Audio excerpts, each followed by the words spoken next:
নমস্কার বন্ধুরা, সনাতন বার্তা ইউটিউব চ্যানেলে আপনাদের জানাই সুস্বাগতম।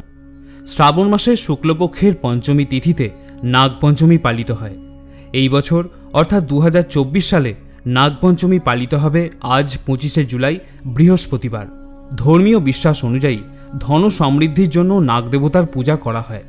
মনে করা হয় যে নাগদেবতা হলেন লক্ষ্মীর রক্ষক। এদিন শ্রিয়া, নাগ ও ব্রহ্ম অর্থাৎ শিবলিঙ্গ স্বরূপের আরাধনা করলে সকল মনস্কামনা পূর্ণ হয়।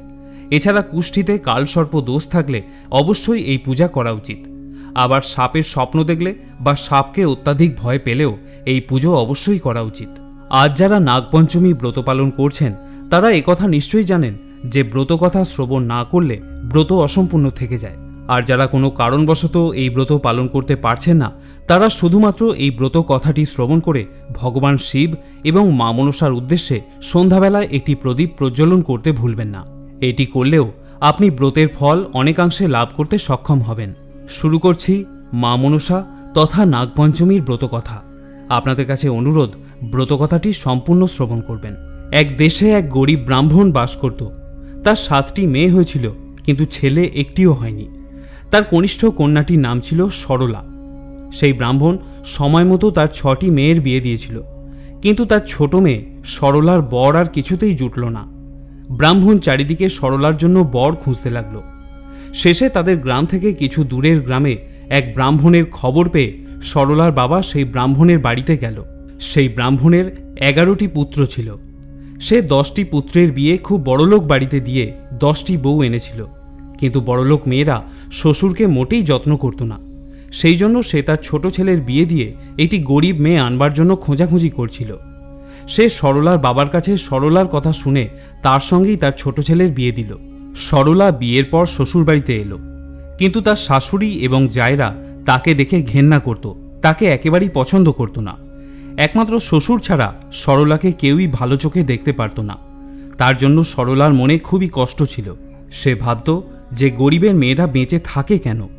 জন্মানোর সঙ্গে সঙ্গে মরে গেলেই তো তাকে এমন আর কষ্ট সহ্য করতে হতো না। সরলার দিন খুব দুঃখ কষ্টের মধ্যেই কাটতে লাগলো। এমনই একদিন বেশ ঝিরঝিরে জল বৃষ্টি হচ্ছিল। সরলার জায়রা অন্য এক জায়গায় দল বেঁধে বসে সেদিন কি খেলে ভালো লাগবে তাই নিয়ে আলোচনা করছিল। কেউ পোলাওয়ের কথা বলল, কেউ বলল ভুনি খিচুড়ি, আবার কেউ বলল যে এটা তেলে ভাজা খাবারই দিন। এমন সময় সরলা সেদিকে আসতে অন্য বউয়েরা তাকে বলল, আচ্ছা ছোট বউ, আজকের দিনে কি খেতে ভালো লাগে বলো তো? সরলা ছিল গরিবের মেয়ে। সে তার পছন্দ মতো বলল মাছের টক এবং পান্তা ভাত। অন্য বউয়েরা তখন হো হো করে হেসে উঠে তাকে খুব ঠাট্টা বিদ্রূপ করতে লাগলো। তারপর একটু বেলা হতেই সকলে পুকুরে গেল স্নান করতে। সরলাও গেল তাদের সঙ্গে। পুকুর ঘাটে সরলা দেখল যে কতগুলো ছোট ছোট মাছ কিলবিল করে ঘুরে বেড়াচ্ছে। সে তার গামছা পেতে মাছগুলোকে ধরে নিল। তাই দেখে তার জায়রা আবার খুব ঠাট্টা করে বলল, ওই দেখো, ছোট বউ মাছের টকের ব্যবস্থা করে ফেলেছে, আর পান্তা ভাত তো ঘরে আছেই। ওর আর কোনো ভাবনাই রইল না। পুকুর ঘাট থেকে এসে সরলা একটা ছোট হাঁড়ির মধ্যে মাছগুলোকে জিয়ে রাখল, কিন্তু কিছুক্ষণ পরে দেখল যে সেগুলো মাছ নয়, সব সাপের বাচ্চা। সরলা তখন কাউকে কিছু না বলে সাপের বাচ্চাগুলোকে দুধ কলা দিয়ে বড় করতে লাগলো। সাপগুলো ছিল মা মনসার ছেলে। তারা একটু বড় হতেই মা মনসার কাছে স্বর্গে চলে গেল। তারা তাদের মাকে সরলার দুঃখ দুর্দশার কথা জানালো। তাদের মুখে সব কথা শুনে মা মনসার মনে খুবই কষ্ট হলো। তিনি এক বুড়ি ব্রাহ্মণীর বেশ ধরে সরলাদের বাড়িতে এসে নিজেকে তার মাসি বলে পরিচয় দিলেন এবং সরলাকে দিন কয়েকের জন্য তার সঙ্গে নিয়ে যেতে চাইলেন। শ্বশুরবাড়ির লোকেরা কোনো আপত্তি না করেই সরলাকে সেই বুড়ি ব্রাহ্মণীর সঙ্গে পাঠিয়ে দিল। বুড়ি ব্রাহ্মণী তখন সরলাকে নিয়ে গিয়ে এক নির্জন বনের মধ্যে গিয়ে উপস্থিত হলেন। তিনি সরলাকে বললেন, মা, তুমি চোখ বুজে থাকো, আমি যতক্ষণ না বলবো তুমি ততক্ষণ চোখ খুলবে না। সরলা তার কথা মতো চোখ বুজে বসে রইল। এমন সময় স্বর্গ থেকে এলো পুষ্পক রথ। মা মনসা সরলাকে সঙ্গে নিয়ে সেই রথে গিয়ে উঠলেন।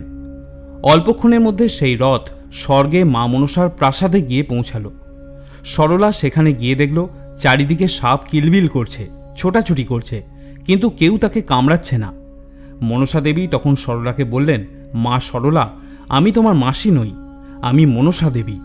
তোমার দুঃখ দেখে তোমাকে এখানে এনেছি, তুমি এখন থেকে এখানেই থাকো।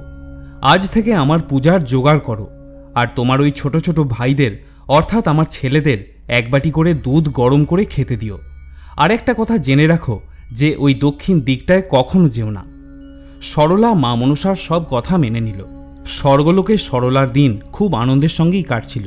তার হঠাৎ একদিন মনে পড়ল যে মা মনসা তাকে দক্ষিণ দিকটায় যেতে বারণ করেছিলেন, কিন্তু তার দক্ষিণ দিকটা দেখার খুবই ইচ্ছা হলো। সে তখন দক্ষিণ দিকে গিয়ে দেখল যে মা মনসা নৃত্য করছেন। সেই নাচ দেখতে দেখতে সরলা তার ছোট ভাইদের জন্য দুধ গরম করার কথা একেবারেই ভুলে গিয়েছিল। হঠাৎ যখন তার মনে পড়ল তখন ছুটে এসে সে দুধ গরম করে রাখল। এর কিছুক্ষণ পরেই তার ভাইয়েরা অর্থাৎ সেই সাপেরা দুধ খেতে এলো, কিন্তু দুধ তখনও খুবই গরম ছিল। সেই গরম দুধ পান করে তাদের মুখ পুড়ে গেল। এতে তারা ভীষণ ক্রুদ্ধ হয়ে উঠল এবং মায়ের কাছে গিয়ে সব কথা খুলে বলল, এবং তারা মাকে এও জানালো যে আজই তারা সরলাকে ছোবল দিয়ে মেরে ফেলবে। কিন্তু মা মনসা তাদের সেই কাজ করতে নিষেধ করলেন। মা তাদের বললেন যে সরলাকে তোমরা হত্যা করো না, বরং ওকে সারা গায়ে গয়নায় ভরিয়ে দিয়ে ওর শ্বশুর বাড়িতে রেখে এসো। শেষ পর্যন্ত তাই হলো। সরলাকে এক গা গয়না পরিয়ে তাকে তার সর্প ভাইয়েরা তার শ্বশুর বাড়িতে নিয়ে এলো। সরলার গায়ে এক গা গয়না দেখে তার জায়েরা আবার খুব ঠাট্টা বিদ্রুপ করতে লাগলো। তারা বলতে লাগলো, গরিবের মেয়ের গয়না পরে কত ঢং দেখো। সরলা তখন বলল, ষাট ষাট, বেঁচে থাক আমার আড়ল পাড়ল ঢোঁড়া বোড়া কেউটে আমার সাপ ভাইয়েরা, আমার আবার গয়নার অভাব। তখনও সরলার সর্প ভাইয়েরা তাকে পৌঁছে দিয়ে বাড়ি ফেরেনি, আশেপাশেই ছিল। তারা সরলার কথা শুনে স্বর্গে গিয়ে তাদের মাকে সব বলল। সব কথা শুনে মা মনসা আবার সরলাদের বাড়িতে এলেন, আর যেখানে যা সাজে সেইভাবে সরলাকে আরও গয়না পরিয়ে দিয়ে বললেন, মা তুমি পৃথিবীতেই এখন থেকে আমার পূজার প্রচলন করো। আমি বাস করব ফণী মনসা গাছে। দশহরা আর নাগপঞ্চমীর দিন ওই গাছের ডাল এনে বাড়িতে পূজা করো। প্রত্যেক বছর ভাদ্র মাসে শনি ও মঙ্গলবারে আমার পুজো করে পান্তা ভাত ভোগ দিও, তাহলে কখনো তোমার সাপের ভয় থাকবে না। এই কথা বলে মা মনসা অদৃশ্য হয়ে গেলেন। সেই থেকে দেশে দেশে মা মনসার পূজার প্রচার হলো। পুরাণ থেকে জানা যায় মনসা দেবী হলেন শিবের স্বীকৃত কন্যা ও জরৎকারুর পত্নী। জরৎকারু মনসাকে প্রত্যাখ্যান করেছিলেন।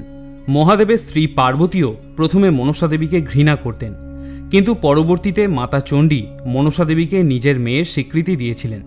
কোনো কোনো ধর্মগ্রন্থে আছে শিব নয়, ঋষি কশ্যপ হলেন মনসার পিতা।